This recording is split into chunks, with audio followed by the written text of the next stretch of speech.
Guys, welcome to Not Again podcast. This is Gary here. Welcome to my show. Welcome to my podcast. How have you guys been? I hope you guys are doing fine. I hope you guys are doing okay. All right. For those who are new, welcome. I hope you enjoy your stay. For those who are here for the second time, and more, I'm glad you stay. I'm glad to give this podcast one more one more chance. Right. I don't know. I'm having a holiday right now. I feel kind of good. I'm in Sydney right now. I took a like a 1 day, like a 1 2 weeks break from work. Alright, I had a day job. I work for my dad, and I feel like, and that I think that I'm not sure. Like there's a couple of times where when you work for your dad, like there's a couple of times during this holiday I feel really guilty because I work in a metal sheet fabrication kind of thing. It's a lot of welding, it's a lot of pulling of metal sheets, it's baby. And here I am taking a 2 weeks holiday from dad.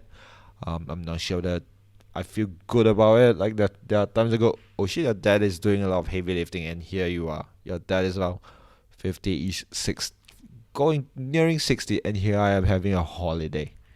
Right? I didn't plan it. I did plan it. Right? I didn't plan to be like uh it. I thought it was on a downturn. Right? It was at the lower end, and then I planned this for quite some time. Right? I don't think that I don't expect it to get a little bit busy. Right? And then I kind of plan it during the winter in Australia, right? Where it's cooler. All right. So yeah, I'm not sure. I'm not sure how do I feel about that. But it is a holiday. I've kind of planned it. He says he's okay with it.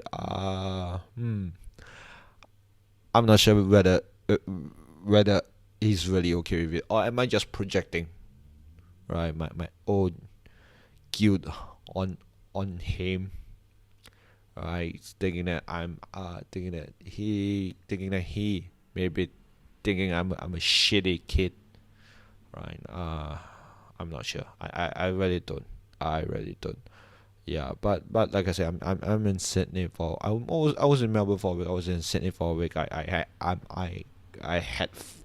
I had an okay. I had a good holiday. Can I just say that I had a good holiday? Right, you did. I mean, when I first okay, look, when I first took the plane, all right, I thought it's going to be bad.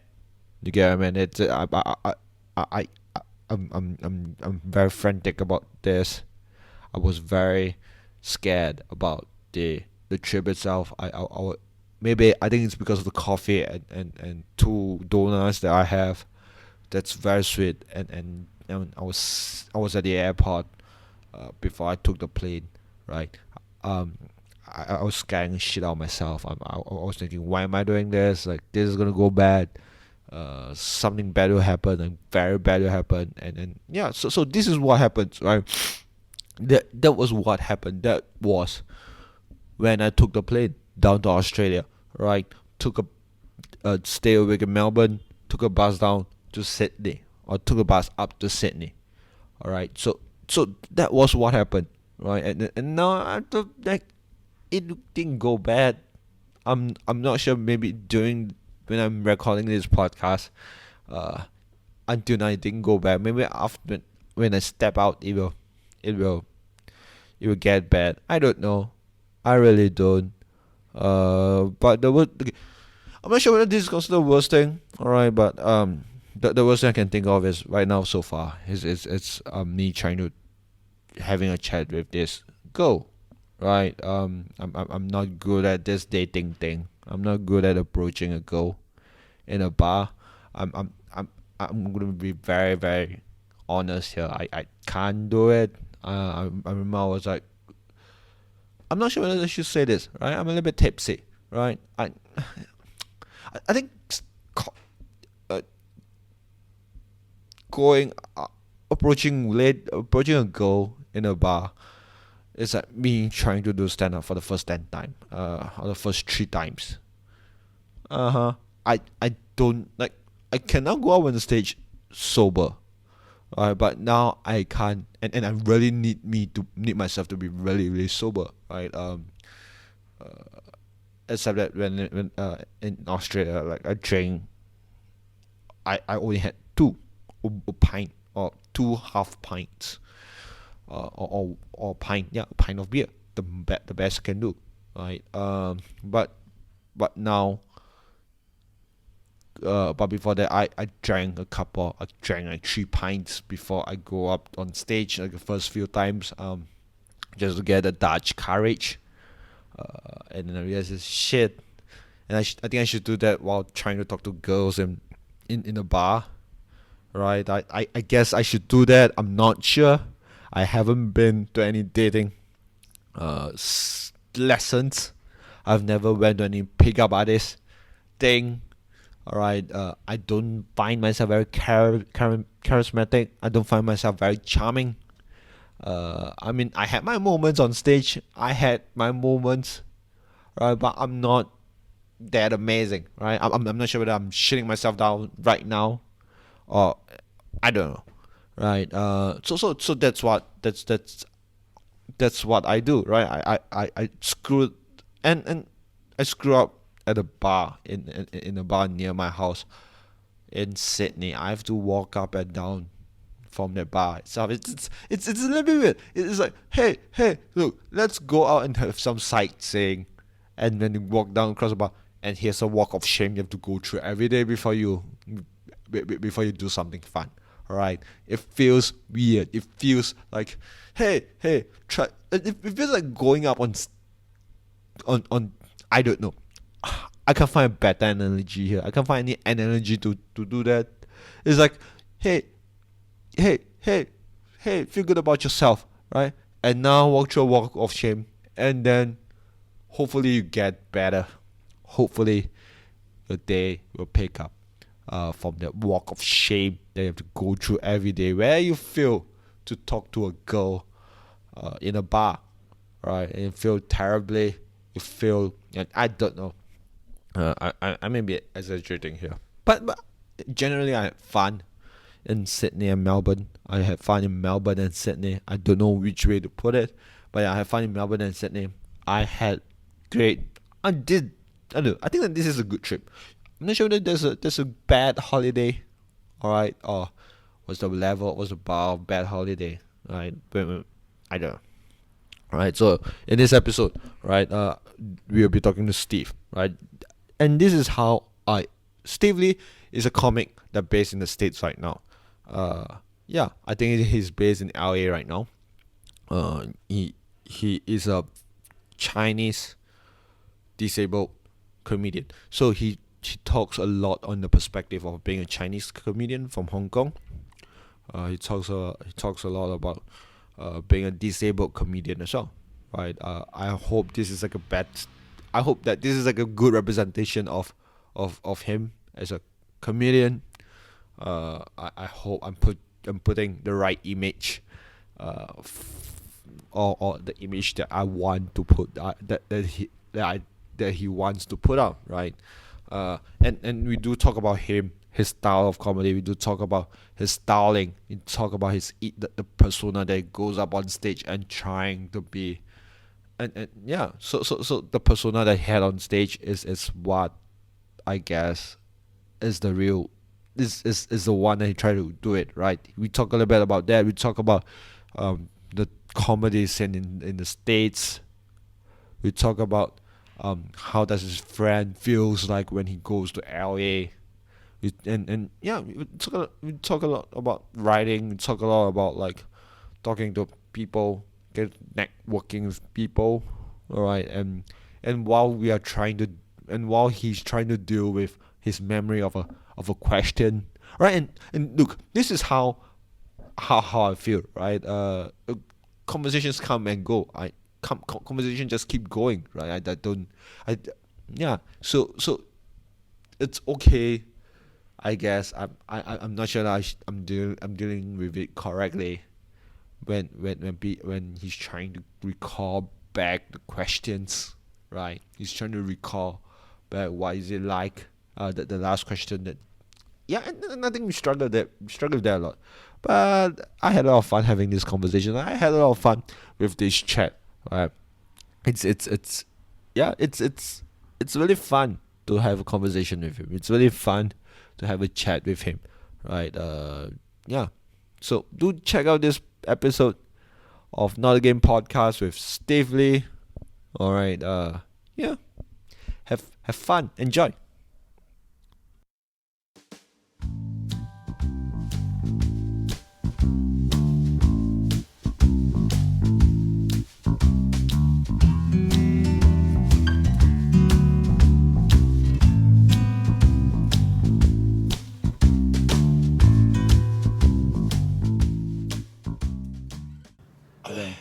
So any like no curse words, anything like that, or no?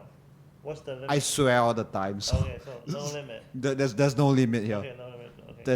There's no limit. And how many listeners do you have? Like 2? I haven't started yet, so it should be 0. Oh, okay. and hopefully we'll gain like momentum. Okay, let's see if we can gain any momentum. That's what the podcast is for, I guess. Wait, don't get me in the mode. Don't waste it. Let's just start. Do your intro, whatever. Do you put music? Yeah, but that's after. As in, I've already started recording. Oh, Like when I was doing all the testing and all this stuff. okay. So I kind of guess that's a proper way to start everything, like not knowing anything at all. All right. Let's do this. Let's do this. Look. This is like the weirdest situation right now. This is the first time I see a Darth Vader portable charger. Okay, let me do the sound thing again. When do you get this in the first place? Hong Kong Lady Street. But when do you get this? Like This trip when I went back to Hong Kong. do you buy those weird stuff back home? Like, It will cost a lot, I assume. Because this is like one of those fake ones, you know what I mean? Like the knocked off version. So it's claimed, the Darth Vader thing claims to be 13,000 MP something. But I don't think it's that. The battery just go out like pretty quick. And then when it charges to my phone, it doesn't charge it in like it takes a long time. So I don't think it's that powerful.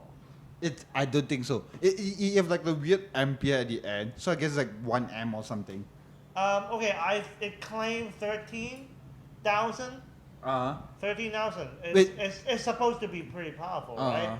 But I feel like it's 2/3 of that.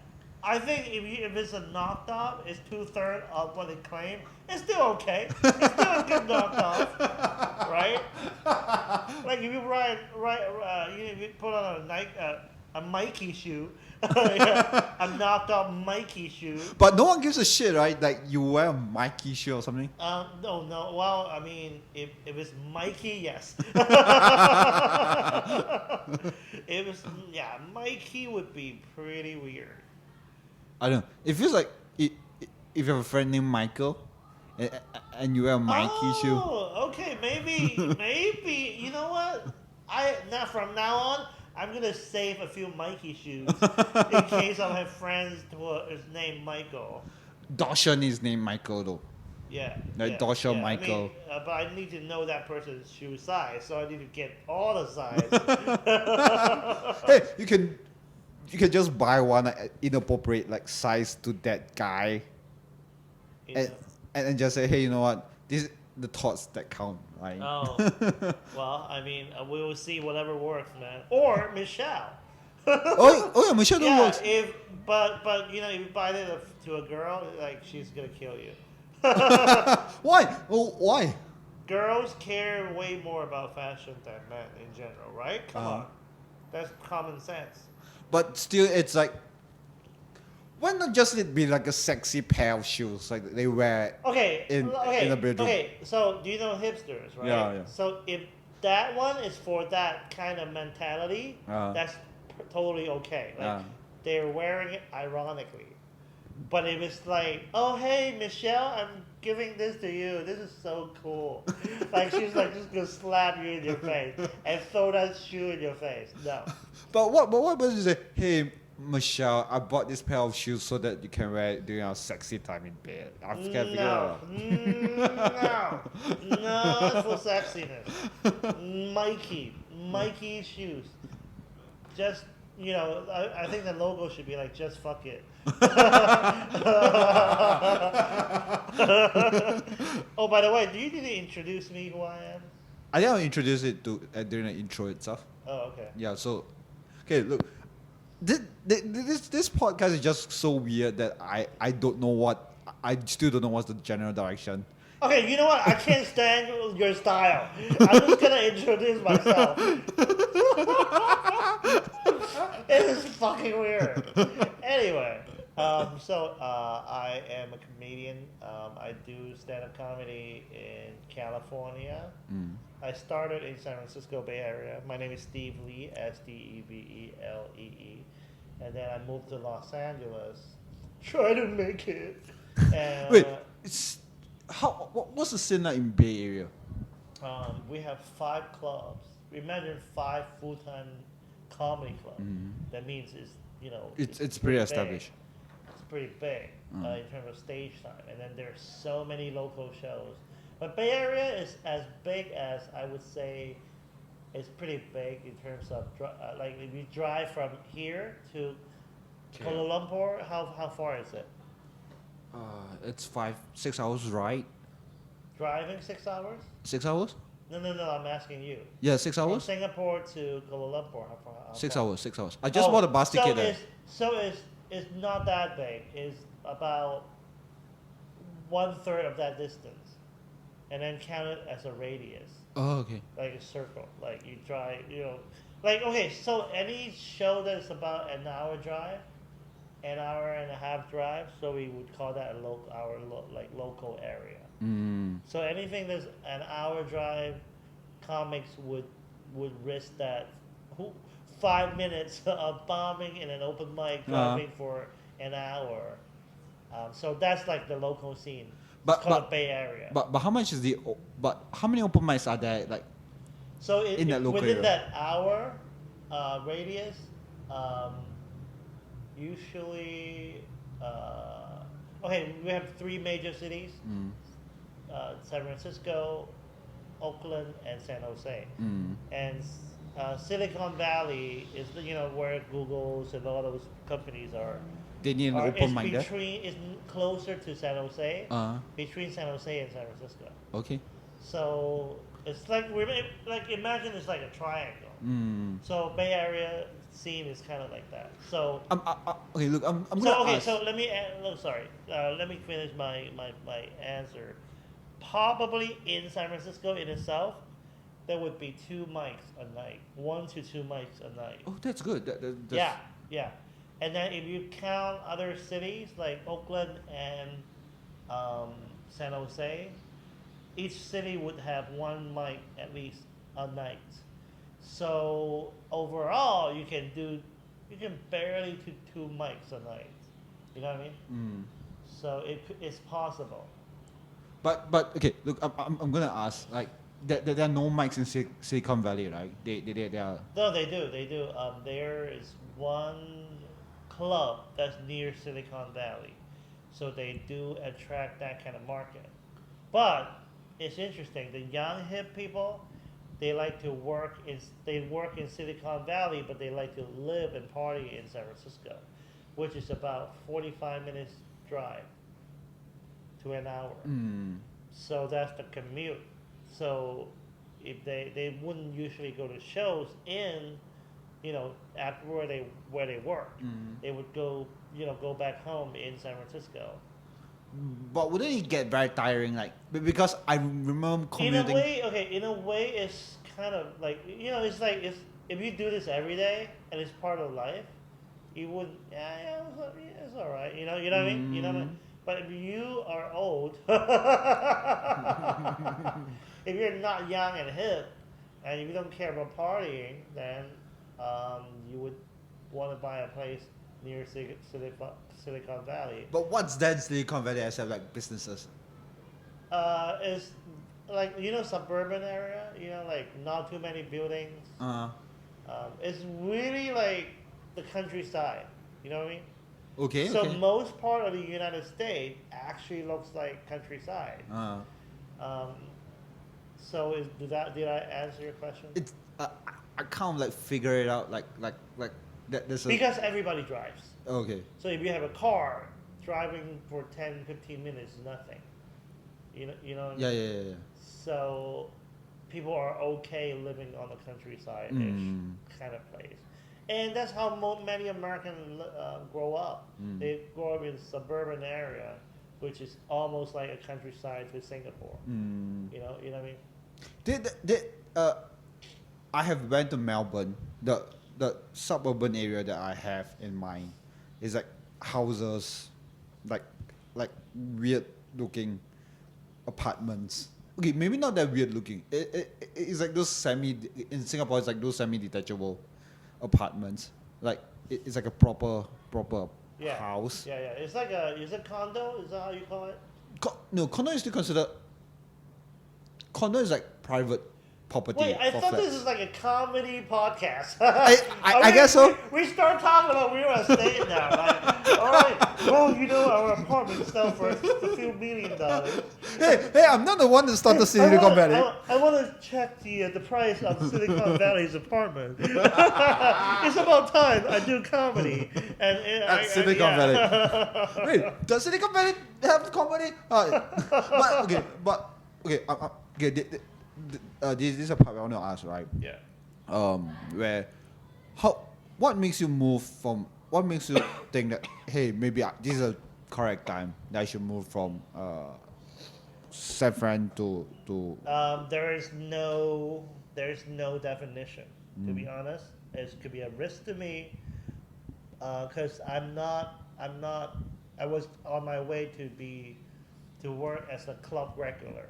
A club regular means you get the club email. They will send you an email every month or two, ask you your availability. Hey, are you available open for this guy on this date? And then they will officially actually pay you something. At least they'll pay you gas money. So that's how you work as a comedian, is to be a club regular. But unfortunately, I haven't been that committed to one or two clubs. I've been always traveling.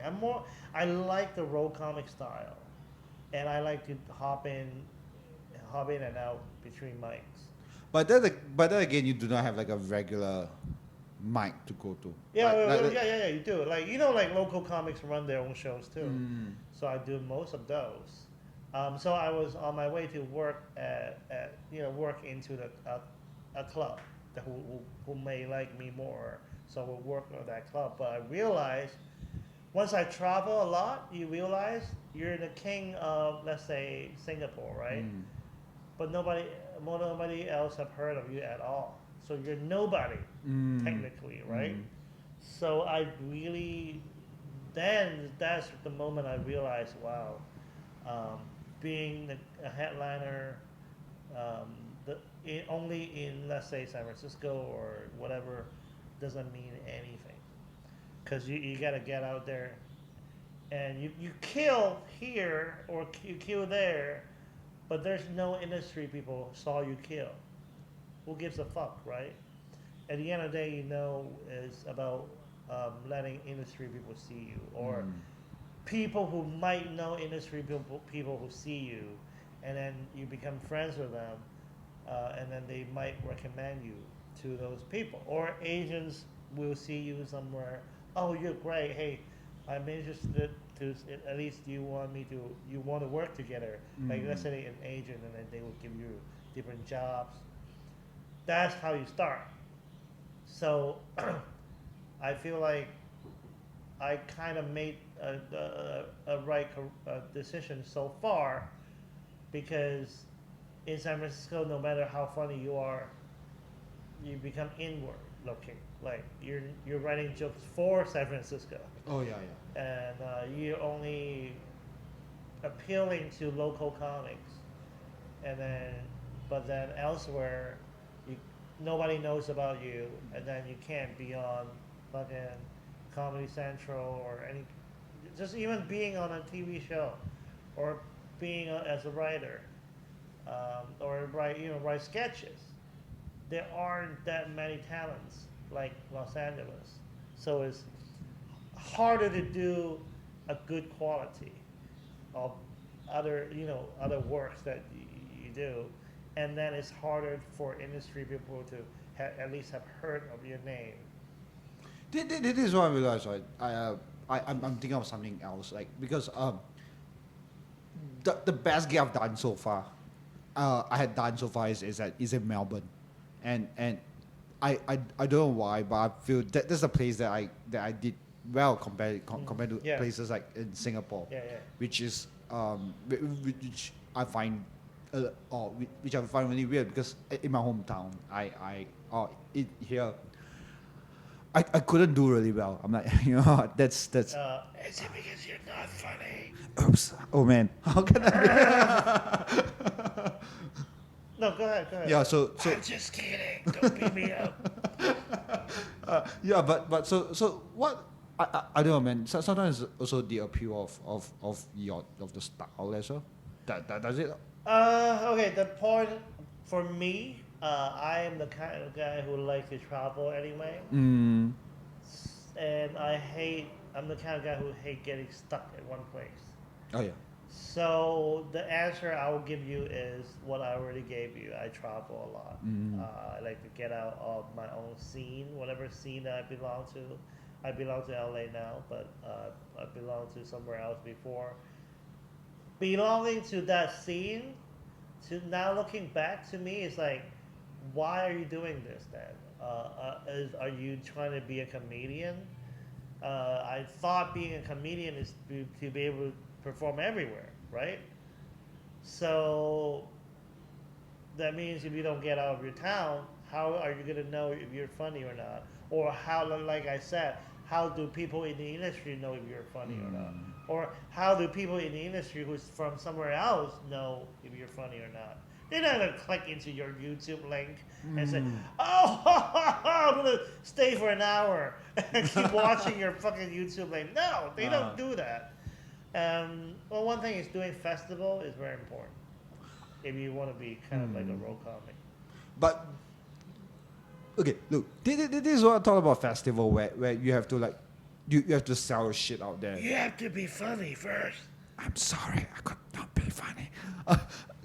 Yeah, so I'm thinking about it, like doing festival. Like how would you know?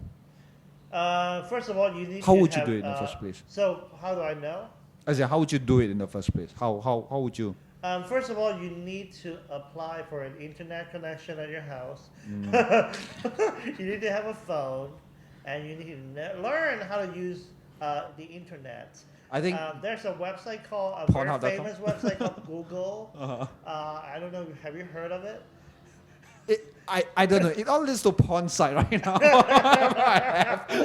Well, use the same logic, and then look for comedy festival. Well, do you know how to do like detailed search? Like like you search for a keyword, but you limit the time. Like if the post is from 10 years ago, the festival is very likely is not going to be there. And then you talk to people from the industry. You talk to people like me. You talk to comics who travels, right? You make friends. That's what you do in that industry, especially in entertainment. There's no office for us. Oh yeah. So that's when you meet. When you learn about this, how to be a comedian, other than being funny. You know what I mean? I think being like comedian, it's just not being just funny. You have to sell yourself, like. Okay.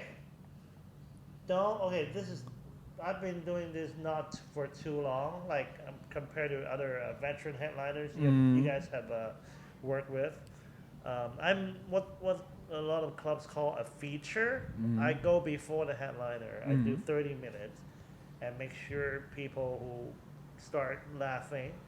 So but not too, but not like You don't want to tire the audience out. Yeah. So the people are ready to see the headliner. So What was your question again? Hey, I'm not sure. I've forgotten my question. I'm like, there's a part where we just keep talking and we realize, hey, you know what? Okay, you learn. Okay? How do you be funny? No. Festival, and then what else? How do I know what? What? I think this backtracking of conversation is kind of hard. I think to the audience, we're under Memento. So, have you seen that movie? Okay, why the fuck are we in this fucking room painted in yellow? And then it's like. As the word did joke 101, like. Yeah, we it's like right now we're sitting in air conditioned classroom that's about how big? Blah blah blah. 3 meters, 2.5 meters by. No, 3 meters by 2 meters, which is almost like a box that we are sitting in. 2 sides are full of windows, so people walking around could see us. Make sure that we are just not claustrophobic. Just hey, you know what? That's outside out. Oh, I'm gonna jump off the window after the show. So the board we wrote, it's like this is where students come and do tutoring work. I think so. Or they have like a small class. So on the board, we wrote Dick Jokes 101. Rule number 1, don't say pussy. Rule number 2. Say vagina instead. I think I spelled vagina correctly. How do you, just if you listen to this podcast and there's a comment section, please tell Gary how to spell vagina. He spells this at what? Vagina. I think I spelled it wrongly. Like I have incorrect. Vagina. Okay. Let's this be the audience job. Number. They would start googling like, okay, still how you spell vagina. I haven't got one instead, so I think I. Okay, number 3, be real. That is a really good advice. Be real in comedy. Okay, I really want to figure out what the last question was. Now I'm really intrigued. Now we really want to. I really want to know. Like what to do? Like we talk about festivals. Oh yeah, I told you to use Google. And get off the. Meet other traveling comics from elsewhere, or literally stalk your comedian's friend's Facebook page. When they brag about whatever shows or things they've done, you will know as well.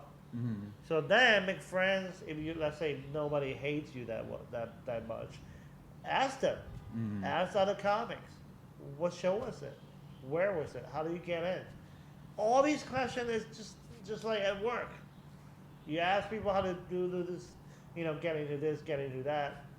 This is what I realize. Sometimes it can be hard. It can be weird to talk to people sometimes. Or it's just you. I think it's just me. Yeah, it's just me. That's why I have this mic here. Okay. Here, I remember the question now. I don't remember the question. I just remember it like 5 seconds ago. What the fuck? What was that? You're talking about featuring. You're talking about. No, that was one thing that triggered me. Oh, I remember the question. I told you to ask different people about what they do. Oh no, how do you get on that show? How do you get on this show? Ask the traveling comics. Why do we bring up traveling comics? Yeah, you can't want to be like a traveling comic? No. Why do I bring up the you need to talk to those comics? How to get into this? How do you get into that? Festivals. Yeah, but there's something after that. That you are feature? Feature, yeah. After that, what's after that? Oh, no, what right before the feature thing? That's how I got sidetracked. The feature things had nothing to do with the question. That's when we lost our track. Okay, I remember now. Shit, I still don't remember.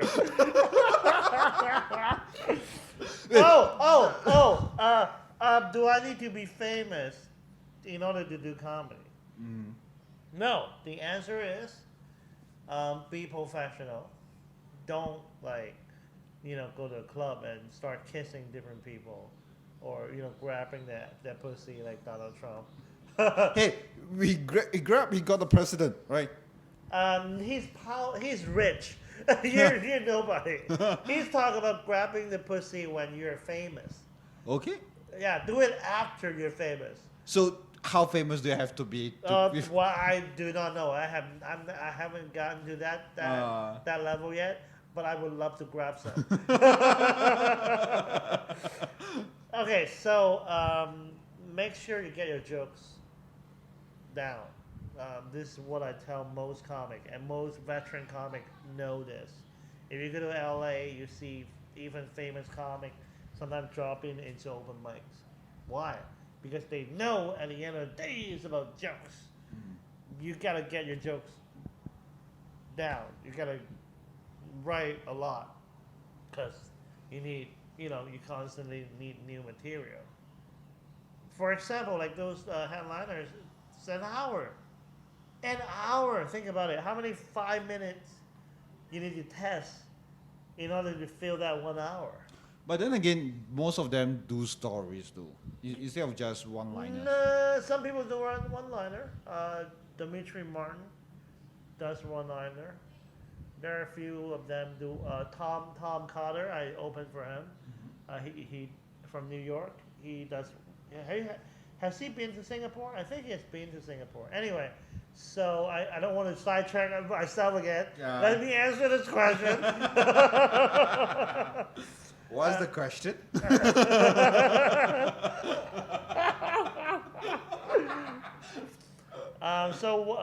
You write a lot, and then you read writing books.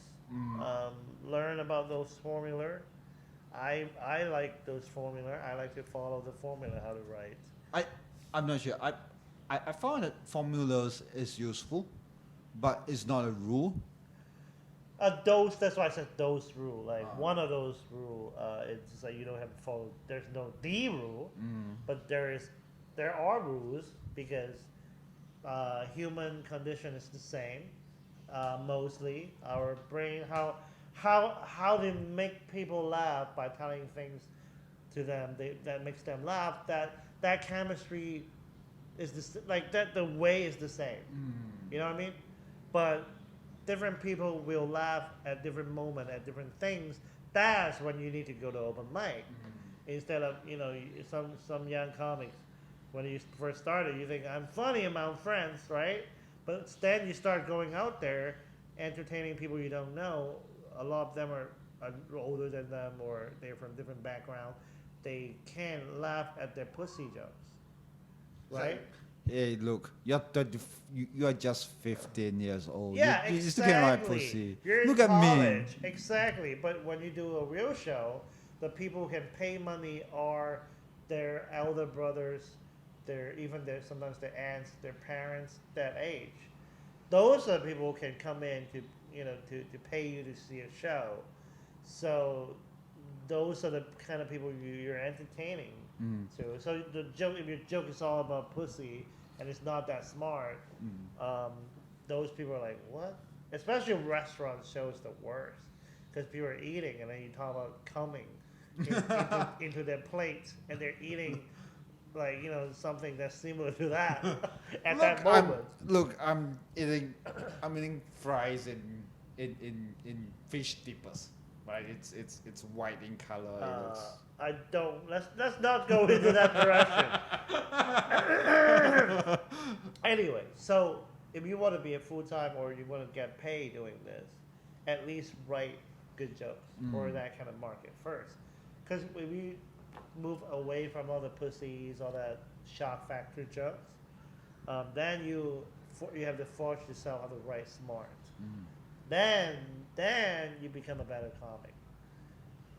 Also, stand-up comedy or live performances, not just about stand-up. It's like classical music, dance, and all that. The market is smaller and smaller when the technology got better, because people stay at home and people don't like to go out anymore. That really hurts a lot of live performers. So stand-up comedy a lot of time doesn't pay the bill.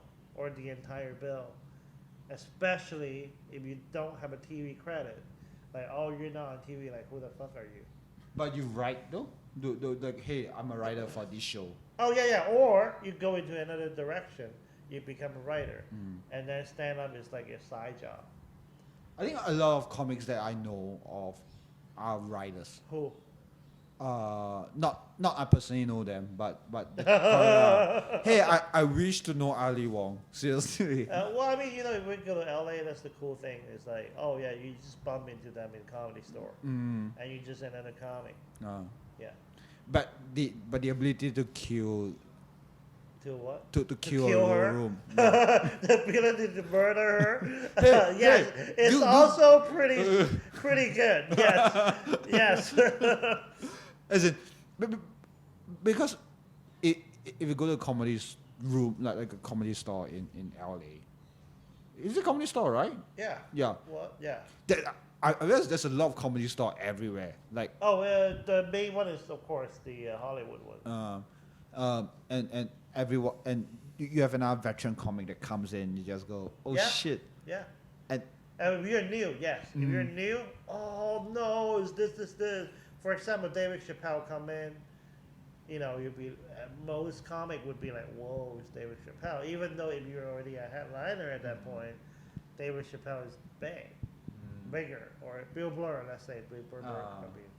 But once you start shaking their hands, once they see you a few times because you hang out there a lot, you're just a comedian family to them, or just another asshole.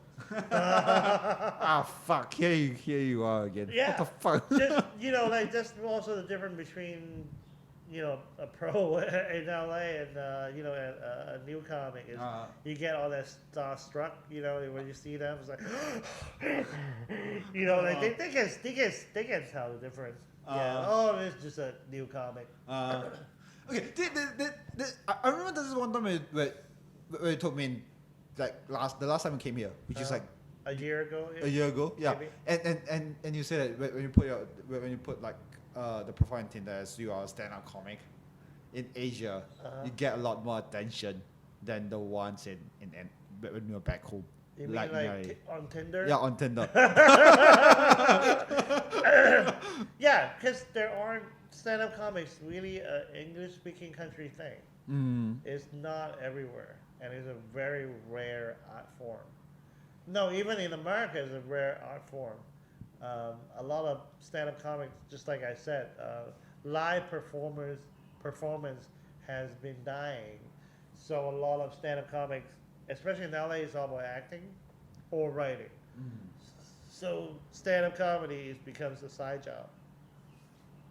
Yeah, but then again, it's like in LA or back in the States or back at home, you feel that hey, it's just another person, right? But when you come here, or when in Asia. Oh yeah, exactly. When in Asia, for example, Tom Roke.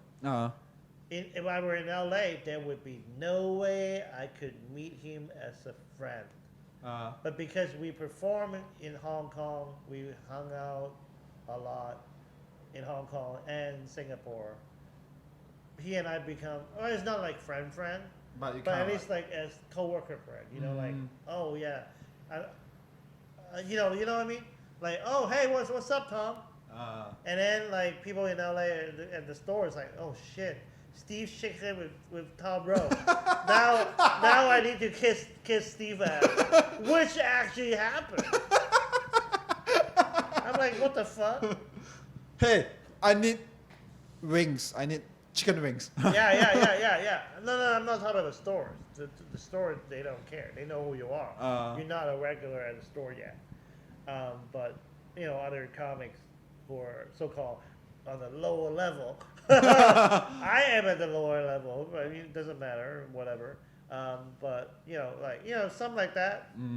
That's the cool thing about moving to LA is it's not really about being starstruck or hey, I'm so Hollywood now. I don't give a fuck about that. But you actually get to meet industry people and learn what your job is like, and what your and learn about what you need to do. Because you talk to other comics who are on the upper level than you. You make friends. You talk to them, and then they will give you some tips, or just exchange information. And this is really that's why I really like the move. I mean, other than food is great too. I learned a lot just being in the scene. This is what I realized. Being Okay, sorry. Okay, go ahead. See why we lost track all the time. So this is what's happening, right? When I say like a comic, when you mean comics, right?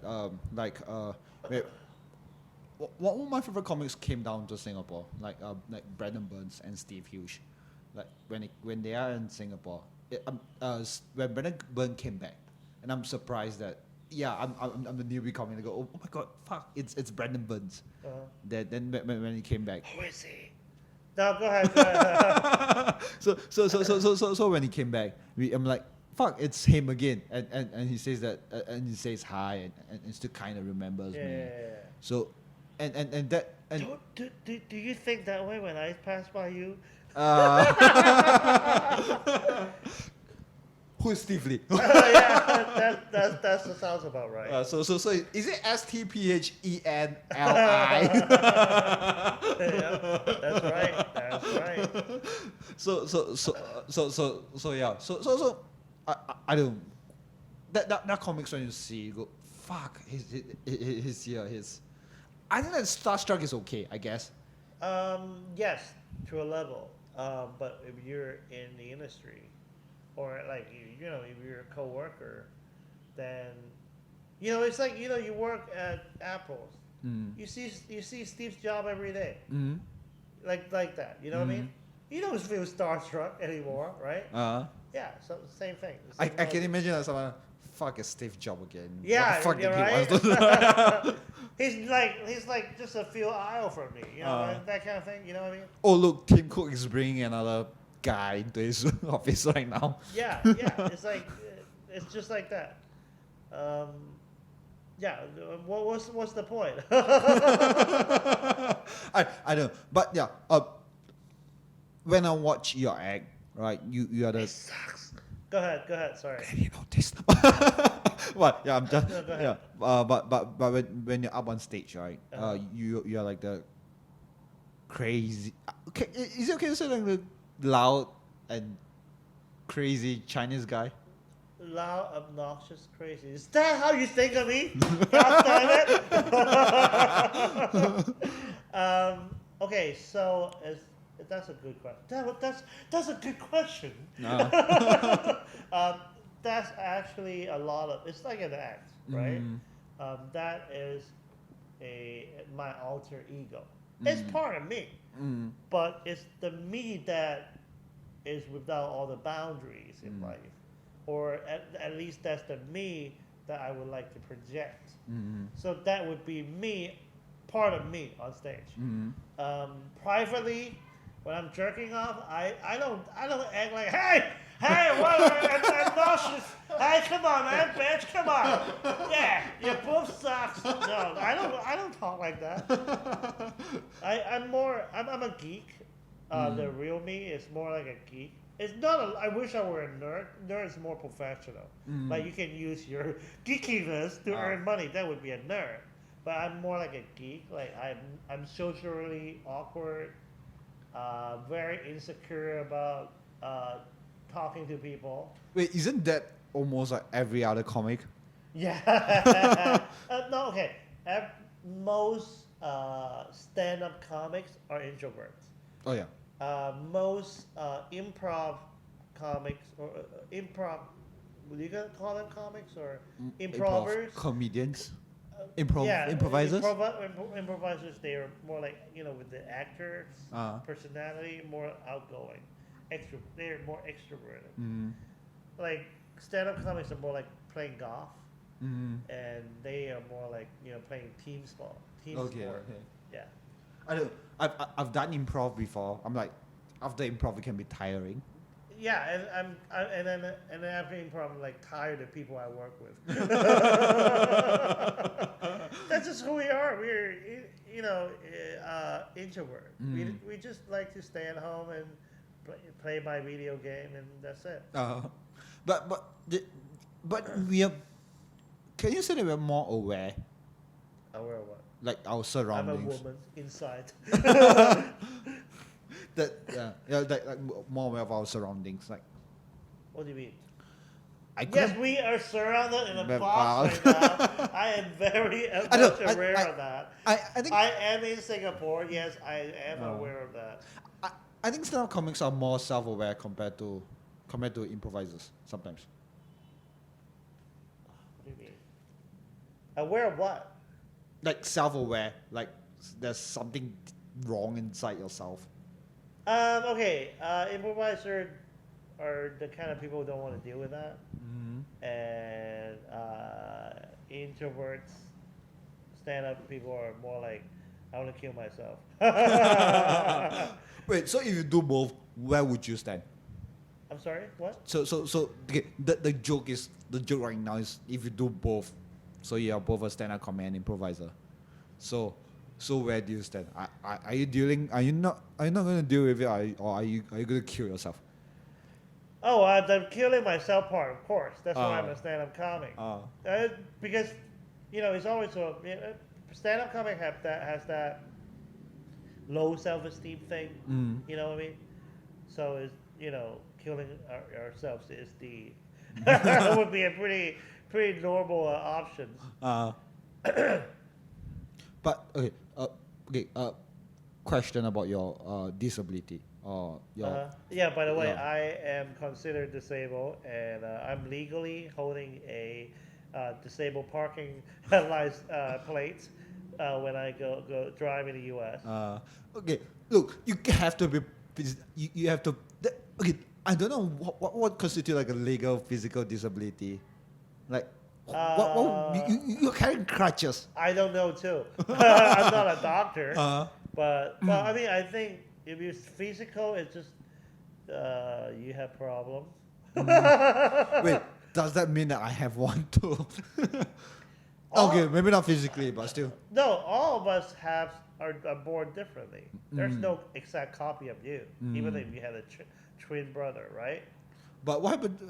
There are times that we can have a doppelganger or something. Is that how you pronounce it? Like What? someone that looks like you, like DOPPELAN.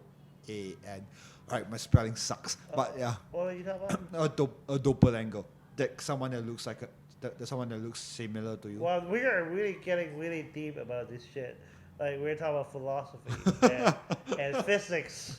There's another dimension. There will be another sphere. Which is kind of scary enough to have just one. Okay. Well, okay. Oh, what's your question again? I couldn't remember. Okay. No, another Steve. Why do you ask another Steve? I don't remember. I remember asking something like what a doppelganger. Yeah, exactly. What's that word? It's so fucking fancy, man. Okay, it's like someone that looks like you, And then but it's like it's like a hard copy of you, like a carbon copy of you. I don't know. I'm not a doctor. I'm not a geneticist. Because you're talking about like twins. No. Actually, even though if it's a clone, it will be slightly different. You know what I mean? Yeah, like one of them will get like. So why are you asking me that? Like, no, it's weird. Where are you going with this? I don't know. That like we were mentioning about. Okay, we just end this podcast right now. We're just so confused. No, I'm just kidding. Go ahead. Okay. Like we are talking about your crutches. Like Yeah. Okay. And then. I'm trying to retrace back. Like, Okay, are you trying to be fucking polite and not hurt my fucking feelings? Just come at it. No, Because come on, man. because I'm trying to retrace back the idea. Like what's before the, like, what did I say about doppelganger or carbon copy? Okay, I think how I understand your question is, why are you so-called disabled? Is that kind of your question? No. I was Like asking. who? I was asking. Why somebody considered disabled and somebody are not? No. My initial question was like, does it help to have like a disability? Like do Yeah, you the feel that parking. Yes, yes. your act like a physical like your comedy act like Oh, in terms of comedy, absolutely, of course. mm, Stand-up comedy, the art of stand-up comedy is the weirder, the the more abnormal you are, the more weird you are, the better, right? Because it's about laughing at the tragedy of life, and in life, most of the time we want to be as normal as possible. We want to follow the rule. So people, Singaporean, are very, very normal. Most of them. So when you have something that's, off that, that becomes comedy because it's the misdirect on stage, right? but then you have to accept like okay, look I think this happens to I think I've crossed the path of I've crossed that phase, but I think when you first start up doing open mics and you look and you know that you look weird, you kind of get very paranoid about what people are laughing. Yes, for me, because I am a geek, so I'm like this shy, super shy Chinese guy, introverted, like the stereotype of that nerdy, geeky Chinese guy. That was me. And then I try stand-up comedy, and people start laughing about whatever shit I say, and I was like, wow. And especially after I make those disabled jokes, I realized it's kind of like an empowerment, because at that point, I make people laugh instead of people who laugh at me. You know what I mean? Like so you kind of so like I feel there's a power to it, and so do most comedians laugh at whatever tragedy they have in their lives. They feel the same way. but then again when you first started I suppose there's an ego going behind that like at the back. After, but before, it's just like shit. Before, girls get scared of me, and now girls tell me I'm funny. Oh yeah, right? Like as a geek, like that's a big thing, right? Yeah. No, even if you're a player, that's a big thing. Still, So it's the same logic. So it's like, hey, I've one less step to get her into my bedroom. Oh, no, two-step, by the way. What the other one's sympathy? No, well, I mean, okay, okay. What I meant is I try harder. If you already have a Lamborghini and you're already good looking, and if you have a suit, that's so easy. Like you're getting laid, just stand around there. Yeah. You will get laid. If you're that. But if you're not, it's always harder, right? This is one picture that I can show you later, where it shows like this. Don't show me your naked picture. It's alright. I've seen mine and I'm very ashamed. No, I don't want to see yours. Go ahead. And I feel disgusted about my own naked photo, my own naked stuff. But still, there's this one photo from a like a those TV dating shows. I'm sorry, what? There's dating shows like Yeah. So there's this one in China, where there's this guy. I'm not sure whether you can call him a contestant. So at the end of the show, I don't think he got chosen, and he goes, yeah, I kind of expected that. Why? Because he looked those stereotypical, like he looks like me, with specs. But was he wearing a tie? No, he's not. Exactly. Was he wearing a suit? He's wearing a shirt. No. Like a t-shirt. No. T-shirt. No. A suit will lie. The suit is one of man's best friends, especially if you want to get laid. Yeah, suit. Doesn't matter how ugly you are. If you put on a suit, it's like, whoa, who is that? Fuck! I'm gonna Malaysia next week, so I'm gonna wear a suit there. Yeah. Yeah. Not like on the street, like sweat the shit out of yourself. No, not like that. But at the show. Yeah. I'm not sure how I will look like if I wear No, okay, okay, first of all, wear something that's comfortable. Mm. Like, it was so not comfortable to you, then don't wear it. Mm. Wear something that's comfortable and wear something that it fits your joke or your type of humor. Mm. You know what I mean? Because I'm like those kind because you look like your like I say your egg is like the crazy Chinese person with Did I say that? or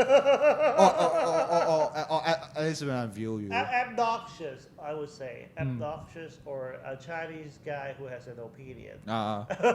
Wait, that's A disabled Chinese guy who has a lot of opinion. uh I would consider myself that.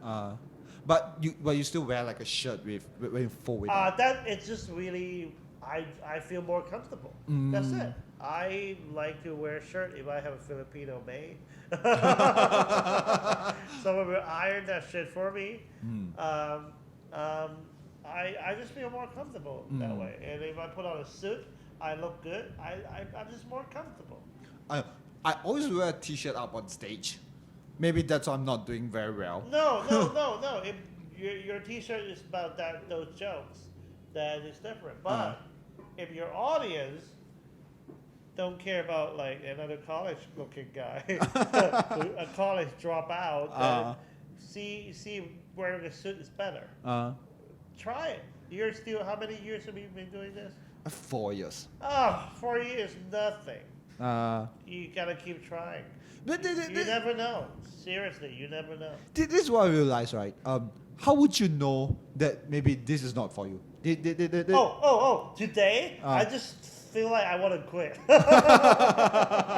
It's just not for me. And it's going to feel like this your whole life. If you whenever you have a freelance job, you know, a freelance job is never secure. That's the negative from a freelance job. You know what I mean? But if you know, if you're pretty secure at your job, that it's about job security at the end of the day. But you still I know because I'm still an open micer. I am still an open micer when I go to the comedy store. They still see me as an open micer, right? Really? It's all relative, right? Yeah. Really? Because I tell you like, hey, you know, you're like a feature. When I go to the comedy store, I'm nobody to them, right? Yeah. Because I'm not their regular. Most of the headliners don't know me. Oh. Okay. You act like you're surprised because there's so many comics in LA. Okay. It's like thousands. But is it harder? But I think it would be very hard to get stage time there. Oh yeah, like 3 minutes. Oh man. Yeah, 3 minutes open mic, 2 to 3 minutes, and then you wait. And lottery too. You wait for an hour or 2 or 3 hours without getting up sometimes. Does being really just help? Like you keep praying and you have a Yeah, that's why you actually okay. Let's go back to the question that we had. Oh, I do remember those questions. So one of the questions was, so what I'm going to say is, like, when do you feel like it's ready, right? You don't go to LA when you're not booked. Oh. You go to LA when you're booked. When you already know people, at least they will book you. Like, you know when you're going to be there. But if you go to LA to test out to just do open mic, it would waste another 2-3 years if you're not smart. I met some guys who's really smart, really know how to do the networking bullshit.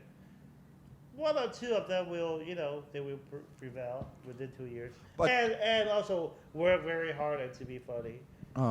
But if you go there to start, no. This is what I realized, that it's getting scary. It's more like you know how to do business more than you should know how to be a performer. Yes, this is the part I kind of not like about it, but I come into peace with it because at the end of the day, you know this is a job. That's what I learned in LA. This is a job. I gotta treat this professionally. I need to, learn how to get stage time out of people, how to train with them, how how to kiss their ass or something, whatever. I haven't sucked anybody's dick yet. Not for that 5 minutes. No way. Well, if you suck, I'll give you 7. No, no. Yeah, like sucking dick gotta be like getting me famous kind of thing. Anyway, so and also stand up is becoming a side gig. Side gigs mean people over there don't give a fuck, but they care about acting. Oh yeah. If you have a good TV credit or movie credit, it's easier for the club owner or for other people to sell you. Oh, this guy's on TV, even though he or she have only been doing comedy for a year or two. They might not know how to write jokes, but at least they can be on the show. Wait, are there famous people? I remember like reading an article like Dwayne Johnson tried open mic, like or try a comedy. Who Johnson? Dwayne Johnson, The Rock. Yeah. So stand up becomes that, or it has been that in a way. Is about celebrityship. Is that such? Did I just invented a new word? I guess so. I guess that's the Celebrityship. I like this. I like this word. So is to normal people, celebrityship is important. It's part of human nature. It's part of nature. Oh, this guy's famous. I don't know who the fuck it is, but it was on TV. It must be good, right? This the same mentality. So for you, if I were you, try to be on TV or radio or do some kind of public thing that will give you some name, some credit that they can. But then again, it really like destroy like the whole of your craft, because I think that if you're able to again, like if this is a hobby, then you can do this stand-up thing your whole life. But if you want to be a professional, right now, what I see is, especially in the smaller market, it's harder. Can you tell stand-up in Hindi? No. Exactly. Can you say it in Chinese? I've done once. How was it? I should go back to Taiwan and try again. I should maybe try like. So it's just you gotta be somebody. You know what I mean? That's why I moved to LA. It's not about Steve, you want to be Hollywood now. By the way, I have friends I broke up with for 20 years. Back in high school, calling me Hollywood. I was like, fuck you, and then I blocked all his connection. And we haven't spoken since. But so he meant it as an insult then. Yeah, they like those normal people have no idea what we're going through. Especially in LA, like it's just tough. They have no idea. For example, you sit at an open mic for 3 hours in a lottery, you don't get up. Okay, so you can go to other mics as well. But if you go to other mics, what happens if your name get picked? So it's just like you do this night after night, and nobody give a fuck about you. You tell your joke on stage. It's all comics. They're paying attention on their own jokes, and they want you dead. I can imagine the struggle inside. It's like there's no nobody one. laugh at anything you say, and then when they laugh is when you make a mistake. That's funny to them. Because you see someone fuck it up. That's a fuck up. That's a misdirect to us. But it's not going to work for audience. Or if you say like a really dirty joke and laugh at that moment, but if you do a real show, people are not going to laugh. But then again, will the comics go to a real show then? When you have a TV credit, or when you kiss your way your ass way, on your way up like that. And then you've been there for a long time. You're always around. People know you. It's like going to a second job, but without pay, for years. And then the community know you. Then you will get more gigs. I'm saying book gigs. Book gigs means you don't have to wait for long anymore. But still no pay. You just only know you're there that day. That's it. That's Okay. really a big difference. I mean, it's a big difference. Uh, I'm at that level right now. so Like, but you still don't get paid of booking a gig. most, if it's within LA, no. But Ah. if you travel a bit, then might be. They might pay you. Like, They pay you gas. oh yeah, because I remember going Taiwan. You get paid there, right? Yeah. So like there are gigs like out of country that you get paid. They pay you gas, or some I don't know. I remember my first paid gig is in KL, where I opened up for I think Daniel Ryan Spalding. Oh, okay. So I was Were you there. featuring or you just doing the 10 minutes? I'm doing 10. Oh, okay. Like I think 10 is like the considered feature in Singapore. Oh, okay. Yeah, Okay. once you get half an hour, you're considered a Headliner. headliner. Oh, okay. So and you have like Faz who's doing an hour show. To able to get my first paid gig in Malaysia is like $50. $50 is like Okay, again, the same logic, guys. It takes a long time. I mean, our podcast take a long time, but no, I'm just kidding. No, the comedy thing takes a long time to perfect. Write, keep writing, and learn why this joke doesn't work, that joke works. Learn from other comics. Have comics that's at the level above you. You think they're above you, and then who you trust to do a one-on-one or one-on-two writing session. Show them your video. Ask them why this joke, that joke works. That something like that. Have them give you advice. Buy them dinner or whatever. Learn constantly. Keep learning. I think Get better first. Get better. If you're so good, the people in the industry will come get you. Well, of course, you have to just be around first. You can't just hide at home after you tell your jokes, right? hey look, there's one joke. Yeah, And, exactly. Yeah, so I guess yeah. I don't. I think that's the best way to end. Does it? All right. Yeah, Yep. like a masturbation joke at the end. They can't see your hand moving. You have to. How do you do it in terms of sound? What were Like- you doing? Like my head, No, like describe to them. What were you doing? like my hands are stroking up and down. Okay. All right. That's enough. That's enough. Good. Thank you guys. Like yeah, I guess that's the way to end. I'm not sure. All right, Later. later. Hey. Okay. Did you press?